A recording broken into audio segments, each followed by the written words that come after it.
हम पढ़ चुके हैं, पिछले क्लास में हम पढ़ चुके हैं कि फुलमत और कुलदीप जो हैं वे एक दूसरे से प्रेम करते हैं। उसे कई बार भैरव पांडे ने समझाया भी था, कुलदीप को समझाया था कि उस लड़की को इस घर पर बहू के हिसाब से नहीं ला जा सकता, क्योंकि वह मल्ला की बेटी है, दूसरा जो है वह विधवा है, जिसके कारण पर कुलदीप को समझाने के बावजूद वह नहीं समझता और दोनों को एक दिन वे देख लेते हैं।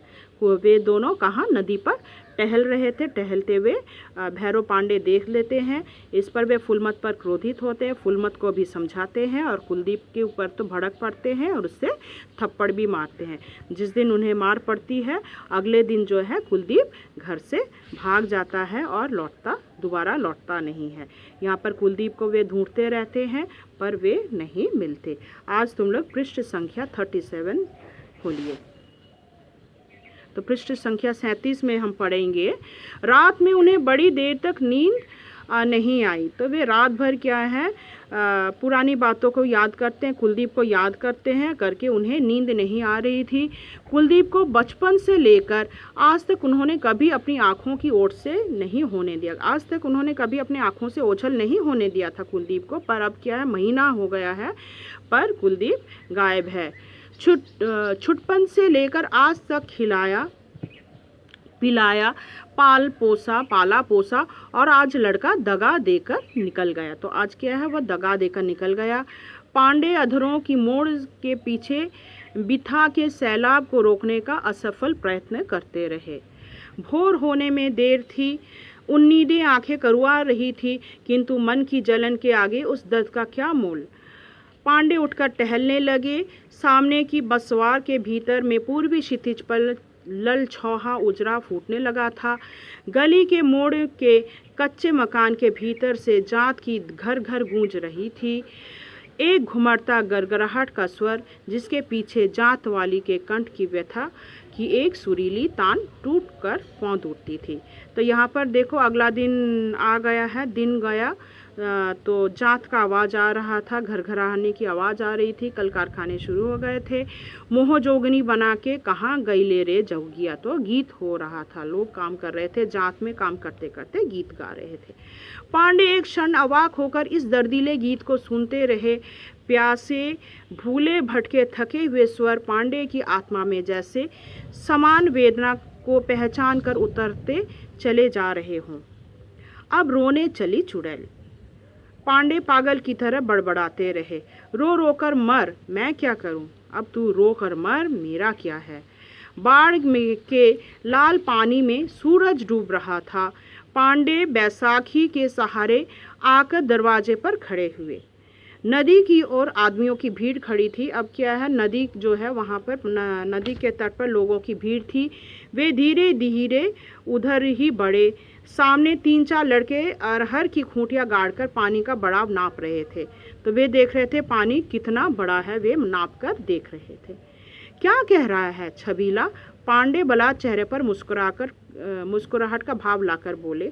देखता नहीं, लंगड़ा बाढ़ रोक रहे हैं। तो क्या कर रहे हैं उन लोग, बाढ़ रोकने की कोशिश कर रहे हैं। एक्चुअली वो क्या है, पानी माप रहे थे कि बाढ़ का पानी कितना बड़ा है। पेज नंबर 38 खोलिए, अंतिम पेज है। तो पांडे मुस्कुराए, जैसा बाप जैसा वैसा ही बेटा।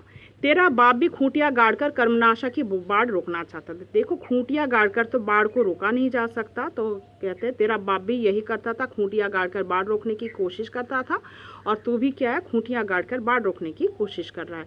वह भीड़ कैसी है रे छबीला। और फिर उसके बाद क्या है, पूछते हरा छबीला, यहाँ पे नौजवान लड़के को कहा जा रहा है, वहाँ पर भीड़ क्यों जमी हुई है, नहीं जानते। तब वो छबीला कहता है, नहीं जानते, फुलमत को नदी में फेंक रहे हैं। क्या कहा, छबीले ने कहा कि फुलमत को नदी में फेंका जा रहा है, उसके बच्चे को भी, दोनों को क्या है, बाढ़ के पानी में बलि चढ़ाया जा रहा है। उसने पाप किया है।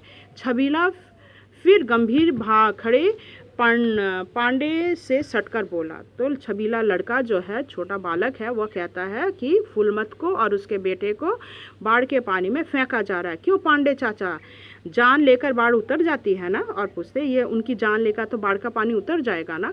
हाँ हाँ, पांडे आगे बढ़े। बोतल की टीप खुल गई थी। पांडे के मन में भयानक प्रेत खड़ा हो गया। चलो, न रहेगी बांस, न बजेगी बांसुरी।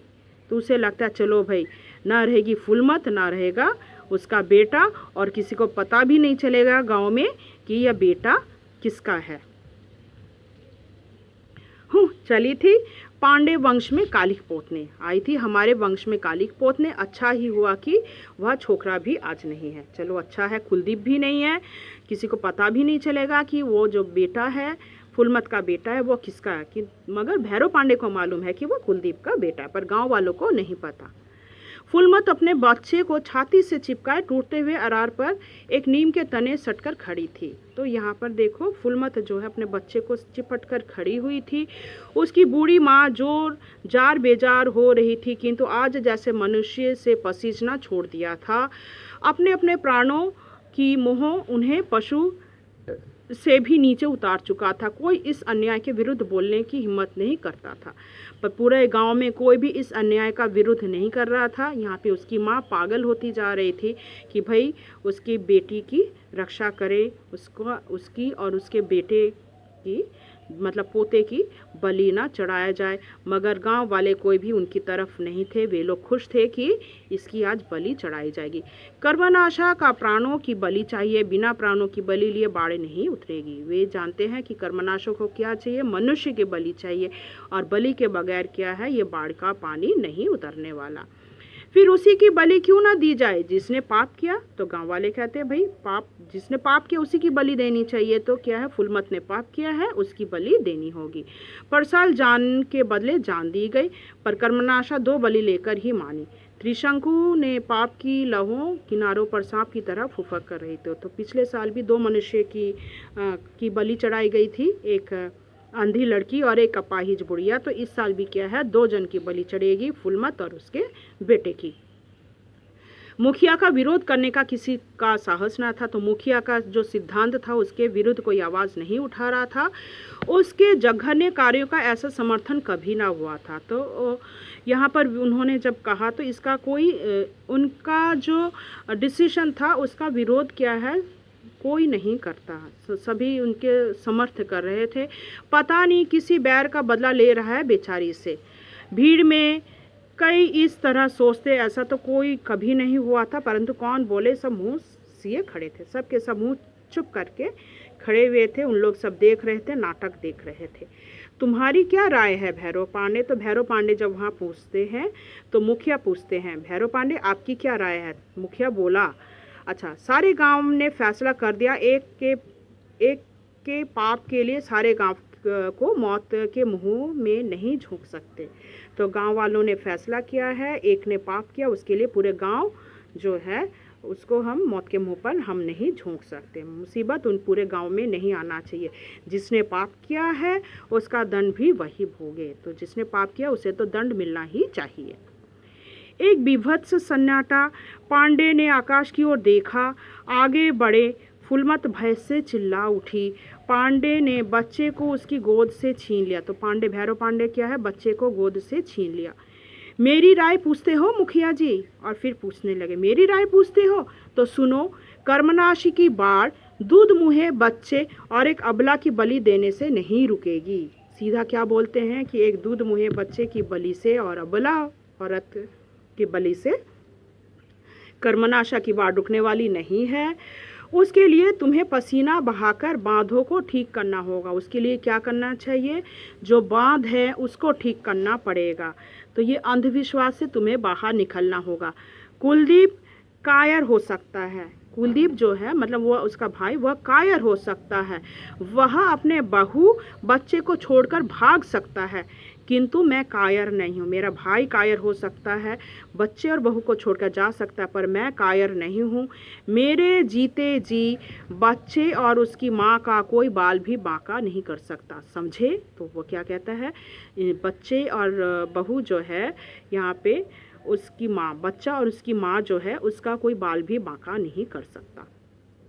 तो ये है बूढ़े पांडे जी की बहू। तो सब गांव में हलचल मच। तो अच्छा, तो ये क्या बूढ़े पांडे की बहू है। मुखिया व्यंग से बोला, पाप का फल तो भोगना ही पड़ेगा पांडे जी, समाज का दंड तो झेलना ही होगा। तो समाज का जो दंड है वह तो सबको झेलना ही पड़ेगा। ज़रूर भोगना होगा मुखिया जी। तब पांडे कहते हैं, हाँ, पाप किया है तो उसके लिए क्या है, दंड तो भोगना ही पड़ेगा।